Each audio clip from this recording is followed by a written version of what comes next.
Բանակցային գործընթացի արդյունքների մասին տեղեկություն են փորձում ստանալ ազգային ժողովի ընդդիմադիր պատգամավորները։ Ինչ նորություն կա խաղաղության օրակարգից, հետաքրքրվում է ազգային ժողովի Հայաստան խմբակցության ընդդիմադիր պատգամավորը։ Խաղաղության օրակարգից ինչ կա։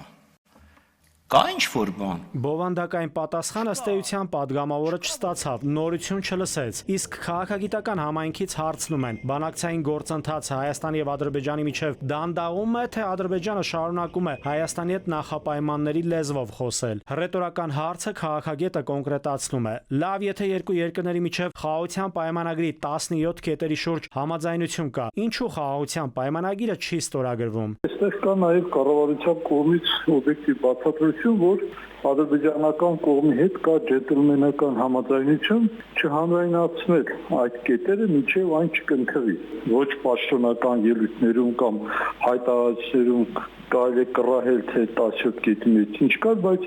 կռահելը ուրիշ բան է, ում հաստատողը հանրայնացնել ուրիշ բան է։ Որքան էլ հայտարարվի, թե 17 կետերի շուրջ համաձայնություն կա, միևնույն է Ադրբեջանն իր նախապայմանն է առաջ տանելու։ Ադրբեջանը հայտարարում է, որ Հայաստանը պետք է հրաժարվի տարածքներ պահանջել իրենից։ Ինչ է հասկանում Ադրբեջանը տարածքային պայմաններից հրաժարվել արտահայտության մեջ, իրենք դա հասկանում են սահմանադրության փոփոխություն, որտեղ կա անկախության հռչակագիր, իսկ անկախության հռչակագրում ձևակերպված է հստակ, որ Հայաստանը հանդիսանում է Լեռնային Ղարաբաղի անկախության աջակից։ Այնտեղ կա նաև երկրորդ պահանջը, որը իրականացնելուց հետո նոր միայն Հայաստանը կարող է գնալ ստորագրման, դա նորից մտնում է տարածքային պահանջից հրաժարման հասկացության մեջ, դա Մինսկի խմբի լուծարումն է։ Իսկ ընդհանրապես Հայաստանն ու Ադրբեջանը բանակցային գործընթացը երկկողմանի տետատետ են տանում առաջ, թե միջնորդավորված ուժեր կան։ Քաղաքագետ վերլուծաբանների դիտարկմամբ Թուրքիան իր կրտսեր եղբայր Ադրբեջանի մեջքին է։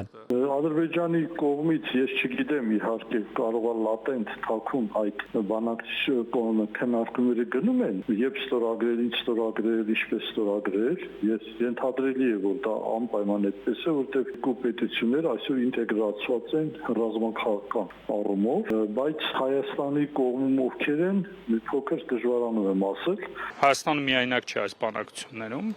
Ի նկատի ունեմ խաղաղության համաձայնագիրը Երևանի եւ Բաքվի միջև, դրա համաձայնությունը եւս Բաքուն եւս պետք է տա,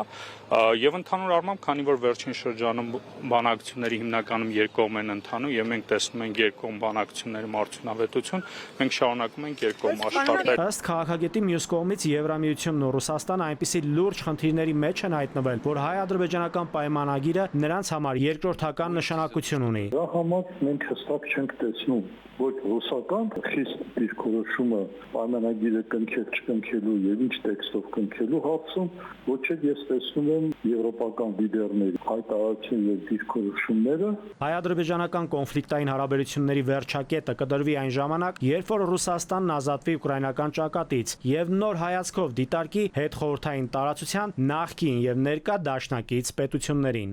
Նաիրի Մուրադյան, ժամը լրատվական։